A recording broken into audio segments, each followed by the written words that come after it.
د طالبانو له لوري افغانانو په ځانګړي ډول د پخواني پوځ سرتیرو ته زبردست او په زړه پورې زیری که څه هم مخکې د طالبانو د بهرنیو چارو سرپرست وزیر امیر خان متقي د پخواني اردو د ردېدلو خبر ورکړی و، خو اوس تازه د داسې یو اقدام خبر ورکول کیږي چې د طالبانو لوړپوړو چارواکو د پخواني ملي اردو سرتیري خپلو دندو ته غوښتي او په دوی کې یوه ډله رد شوې. دا چې د پخواني اردو د سرتیرو د راتګ غوښتنه چا او ولې کړې او څه وخت یې خپلو دندو ته غواړي، دا هر څه دلته ویډیو کې وګورئ. سلامونه درنو لیدونکو، مشال پریس ته ښه راغلاست. د طالبانو لوی درستیز وایي د یوه پیاوړي پوځ د جوړولو لپاره هڅې روانې دي. د طالبانو حکومت پوځي چارواکي وایي د یوه پیاوړي پوځ د جوړولو لپاره هڅې روانې دي.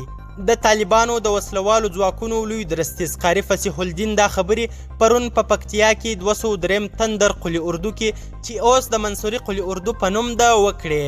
هغه خبریالانو ته وویل د اردو په لیکو کې د پخواني حکومت مسلکي کسانو ته هم ځای ورکوي. دی زیاتوي هغه کسان هم جذبیږي چې پخوانی اردو کې روزنه ترلاسه کړي او مسلکي دي. دا به هغه کسان وي چې فساد کې ښکیل نه وو. تر دې وړاندې د طالبانو د بهرنیو چارو سرپرست وزیر امیر خان متقي هم ویلي وو چې د دوی په پوځ کې به د پخواني حکومت ټیټپوړه سرتیرو ته ځای نه وي. د محمد اشرف غني په مشرۍ د افغانستان پخواني حکومت شاوخوا 3.5 لکه پوځیان، پولیس او د ملي امنیت سرتیري درلودل، خو د طالبانو د بهرنیو چارو وزیر پاکستان ته د خپل وروستي سفر پر مهال وویل په هغه کمیت کې اردو ته اړتیا نه لري. قدرمنو لیدونکو، زیاته مننه چې ویډیو مو تر اخري شیبه وکتل. زموږ مشال پریس چینل در سره سبسکرایب کړئ او ویډیو شیر.